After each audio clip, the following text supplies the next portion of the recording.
کہ پورب پچھم اتر دکن کیا خشکی کیا پانی ہے. دنیا کیا ہے؟ پورب پچھم اتر دکن کیا خشکی کیا پانی ہے. صرف خدا کی ذات رہے گی، ساری دنیا فانی ہے، ساری دنیا فانی ہے. پورب پچھم اتر دکن کیا خشکی کیا پانی ہے. صرف خدا کی ذات رہے گی، ساری دنیا فانی ہے، ساری دنیا.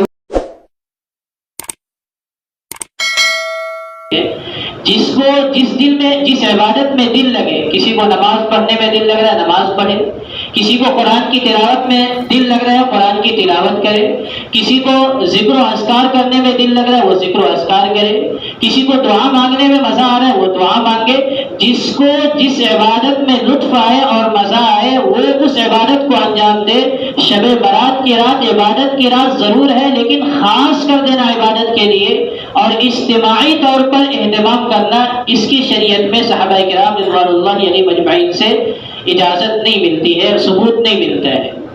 بعض حضرات صلاۃ التسبیح کی نمازیں جماعت کے ساتھ پڑھنے لگتے ہیں، حالانکہ نماز صرف فرض نمازیں ہیں جو جماعت کے ساتھ ادا کی جائے گی، اور جنازے کی نماز ہے جو جماعت کے ساتھ پڑھی جاتی ہے، تراویح کی نماز ہے جو جماعت کے ساتھ پڑھی جاتی ہے، صلاۃ کسوف ہے جو جماعت کے ساتھ پڑھی جاتی ہے، صلاۃ استسقاء ہے بارش طلب کرنے کی دعا، یہ نماز جماعت کے ساتھ پڑھی جاتی ہے. اس کے علاوہ کوئی نماز جماعت کے ساتھ اللہ کے نبی صلی اللہ علیہ وسلم نے ہمیں نہیں سکھلائی ہے. یہ نمازیں جماعت کے ساتھ ادا کریں. صلاۃ التسبیح اگر ادا کرنی ہے، نفل نماز ادا کرنا ہے تو اس کو اکیلے ادا کرے، اس کو جماعت کے ساتھ ادا کرنا اس کی شریعت میں اجازت نہیں ہے. اسی طرح عورتوں کی جماعت ہے، بعض حضرات شوق میں گھروں میں عورتوں کی جماعت بنا دیتے ہیں، عورت ہی امام ہوتی ہے، عورت ہی نماز پڑھتی ہے، تو اس کی بھی شریعت میں اجازت نہیں ہے. بہرحال شب برات کی فضیلت ہے، جو لوگ انکار کرتے ہیں وہ بھی مناسب نہیں ہے، جو لوگ بہت زیادہ آگے جاتے ہیں وہ بھی مناسب نہیں ہے. شریعت میں اصل مطلوب یہ ہے کہ اتباع کی جائے. کس کی اتباع؟ نبی کریم صلی اللہ علیہ وسلم کی اتباع، صحابہ کرام رضوان اللہ علیہم اجمعین کی اتباع، تابعین کی اتباع، تبع تابعین کی اتباع. ہم شریعت میں دیکھیں گے کہ کیا صحابہ سے، تابعین سے، تبع تابعین سے یہ باتیں ثابت ہیں. اگر ثابت نہیں ہے تو وہ ہم نہیں کریں گے، اور جو ثابت ہے اس کو ہم کرنے کی کوشش کریں گے اپنی استطاعت کے مطابق، اپنی فرصت کے مطابق، اپنی حیثیت کے مطابق. جتنی اللہ فرصت دے دے، جتنی اللہ استطاعت دے دے، جتنی اللہ توفیق دے دے، اس کے مطابق ان عبادتوں کو انجام دینے کی کوشش کریں گے جن کو صحابہ نے اور نبی کریم صلی اللہ علیہ وسلم نے اور تابعین نے کر کے سکھلایا اور دکھلایا ہے ہمیں.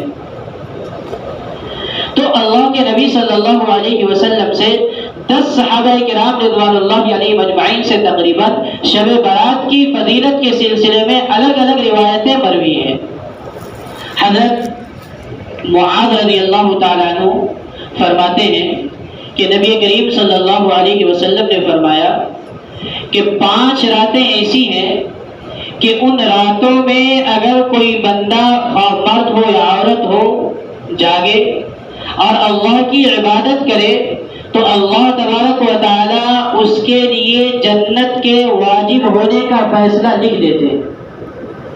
5 راتیں ایسی ہیں کہ ان راتوں میں اگر بندہ چاہے مرد ہو یا عورت ہو جاگے اور اللہ کی عبادت کرے تو اللہ تبارک و تعالی اس کے لیے جنت کے واجب ہونے کا فیصلہ لکھ دیتے ہیں.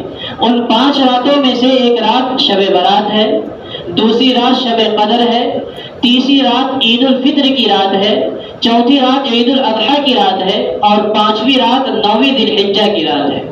یہ 5 راتیں اگر کوئی بندہ اور بندی رات میں جاگ کر کے اللہ کی عبادت کرے تو اللہ کے نبی صلی اللہ علیہ وسلم کے فرمان کو حضرت معاذ رضی اللہ تعالیٰ عنہ نقل فرماتے ہیں کہ اللہ تبارک و تعالیٰ اس کے لیے جنت کے فیصلہ لکھ دیتے ہیں. یہ شب برات کی فضیلت، کیونکہ پہلی رات جو بیان کی انہوں نے وہ شب برات کی رات بیان کی ہے، یعنی شعبان کی 15ویں تاریخ کی رات کو. تو یہ عبادت کرنے کی رات اس سے ثابت ہے. اور اس سے بڑھ کر کے اور فضیلت کیا ہوگی کہ اللہ کے نبی صلی اللہ علیہ وسلم نے فرمایا شعبان و شہری رمضان و شہر اللہ. شعبان میرا مہینہ ہے اور رمضان اللہ کا مہینہ ہے. تو اس سے بھی شعبان کے مہینے کی فضیلت ثابت ہوتی ہے. ایک دوسری روایت میں اللہ کے نبی صلی اللہ علیہ وسلم فرماتے ہیں کہ شعبان کی جب 15ویں رات ہوتی ہے تو اس 15ویں رات میں اللہ تبارک و تعالی اہم فیصلے فرشتوں کے حوالے کرتے ہیں.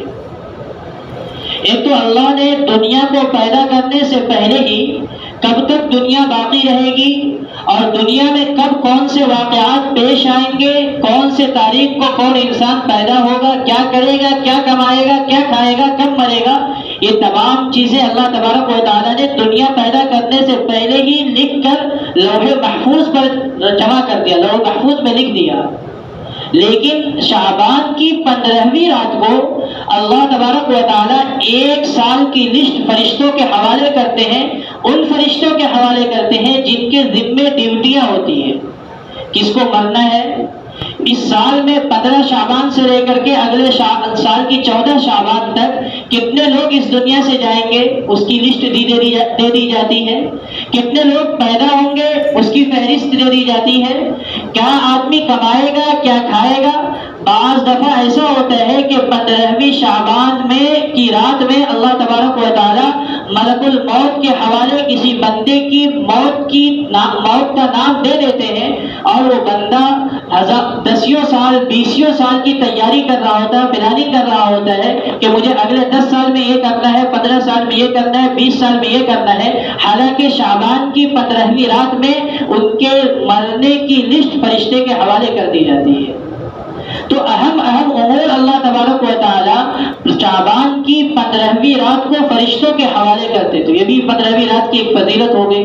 اللہ کے نبی صلی اللہ علیہ وسلم نے فرمایا، حضرت علی رضی اللہ تعالیٰ عنہ کی روایت ہے، اذا كانت ليلة النصف من شعبان، جب شعبان کی 15ویں رات ہو، فرمایا فقوموا ليلها وصوموا نهارها، کہ اس رات میں قیام کرو اور اس کے اگلے دن میں روزہ رکھو. اس پر میں آگے بات کروں گا انشاءاللہ. آگے فرمایا فإن اللہ ينزل فيها، اللہ تبارک و تعالیٰ اس رات میں اترتے ہیں إلى سماء الدنيا، آسمانی دنیا کے پر. آسمانی دنیا پر اللہ تبارک و تعالیٰ اپنی شان کے مطابق تشریف لاتے ہیں اور آواز دیتے ہیں، فیقول الا هل من مستغفر فاغفر له، ہے کوئی مغفرت کا طلبگار کہ میں اس کی مغفرت کروں. الا من مسترزق فارزقه، ہے کوئی رزق کا طلب کرنے والا کہ میں اسے رزق دوں. الا من مبتل فعافی، ہے کوئی مصیبت میں مبتلا کہ میں اس کی مصیبت کو دور کروں. الا کذا حتى تطلع الشمس، ہے کوئی ایسا یہاں تک کہ سورج نکل پڑتا ہے اگلے دن کا، اس وقت تک اللہ تبارک و تعالیٰ کی طرف سے فرشتے آواز لگاتے رہتے ہیں. تو دعا اس رات میں خاص طور پر قبول کی جاتی ہے، اس بارے میں اس حدیث میں بتلایا گیا. یہ تو عام طور پہ روزانہ چند اوقات ایسے ہیں جس پہ دعائیں قبول ہوتی ہے. ہر فرض نماز کے بعد دعائیں قبول ہوتی ہے. لیکن آج کل ہمارا رجحان یہ ہے کہ ہم نماز کے ختم ہوتے ہی مسجد سے بھاگنے کے چکر میں رہتے ہیں. بہت سارے لوگ مسجد کے چڑھائی کے آخری کنارے پر اسی لیے بیٹھتے ہیں کہ بھائی نماز ختم ہوئی، امام نے سلام پھیرا اور ہمیں مسجد سے باہر فوراً نکلنا ہے، ذرا بھی تاخیر نہیں کرنی ہے. تو یہ مناسب عادت نہیں ہے. امام کے ساتھ دعا مانگنا ایک الگ چیز ہے، یہ تو تعلیم کے لیے ہے. اصل دعا مانگنا تو انفرادی دعا ہے کہ امام جلدی سے دعا مانگ کر کے دعا کو ختم کر دے گا، لیکن اس کے بعد انفرادی طور پر ہم اپنی ضرورتوں کو مانگے. فرض نماز کے بعد دعائیں قبول ہوتی ہے. یعنی روزانہ 24 گھنٹے میں 5 نمازیں ہیں، تو ہر 5 نماز کے بعد دعا کی قبولیت کا وقت ہے. لیکن ہم لوگ بالکل غفلت کے ساتھ نماز ختم کرتے ہیں اور مسجد میں بیٹھ کر کے یا تو بات کرتے ہیں یا پھر مسجد سے فوراً نکل جاتے ہیں، دعا مانگتے نہیں، نہ امام کے ساتھ شریک ہوتے ہیں، نہ انفرادی طور پر دعائیں مانگتے. اس کی طرف توجہ کرنے کی ضرورت ہے. تو دعائیں اس وقت بھی قبول ہوتی ہے اور اسی طرح روزانہ رات کے تہائی حصے کے بعد یعنی تہجد کے وقت میں دعائیں قبول ہوتی ہے. اس وقت روزانہ اللہ تبارک و تعالیٰ دعائیں قبول کرتے ہیں. لیکن اب ظاہر سی بات ہے جب ہم فرض نمازوں کی پابندی نہیں کرتے تو تہجد کی پابندی کون کرنے والا ہے. خراٹوں کے نظر ہوتے ہیں، کروٹوں کی نظر ہمارے آخری شبیں ہوتی ہے. شب کی آہیں نہ رہی، رات کے نالے نہ رہے، کہ شب میں جو آنکھیں بہا کرتی تھی، آنسو جو بہا کرتے تھے اور دل جو اللہ کی یاد میں اور اللہ کی محبت میں دھڑکتا تھا، وہ تمام چیزیں آہستہ آہستہ ہمارے اندر سے ختم ہوتی گئی۔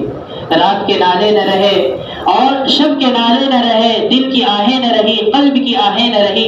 پہلے لوگ کچے گھروں میں ہوتے تھے، ڈبیا جلایا کرتے تھے، چراغ جلایا کرتے تھے، لالٹین جلایا کرتے تھے، چھوٹی سی آبادی ہوتی تھی، اس چھوٹی سی آبادی کے اندر عورتیں بھی اٹھتی تھی، اس طرح سہولتیں لائٹوں کی بھی نہیں ہوتی تھی، اس طرح کی سہولتیں پانی کی بھی نہیں ہوتی تھی، کچے گھر ہوتے تھے، اتنے آرام دہ گھر نہیں ہوتے تھے، لیکن عورتیں بھی اٹھتی تھی، بچے بھی اٹھتے تھے، بڑے بھی اٹھتے تھے، بزرگ بھی اٹھتے تھے، کوئی تلاوت کر رہا ہے، کوئی دعا کر رہا ہے اور کوئی ذکر و اذکار میں مصروف ہے۔ اور یہ تمام کے تمام لوگ مسلمان بستیوں میں کیا کرتے تھے، کوئی غیر گزرا کرتا تھا تو اسے یہ محسوس ہو جاتا تھا کہ یہ مسلمانوں کی بستی ہے، کہ صبح کے وقت میں گھروں سے رونے کی آوازیں آ رہی ہیں، چیخوں کی آوازیں آ رہی ہے، کوئی آنسو بہا رہا ہے، کوئی تلاوت کر رہا ہے۔ یہ تمام چیزیں ہمارے اندر سے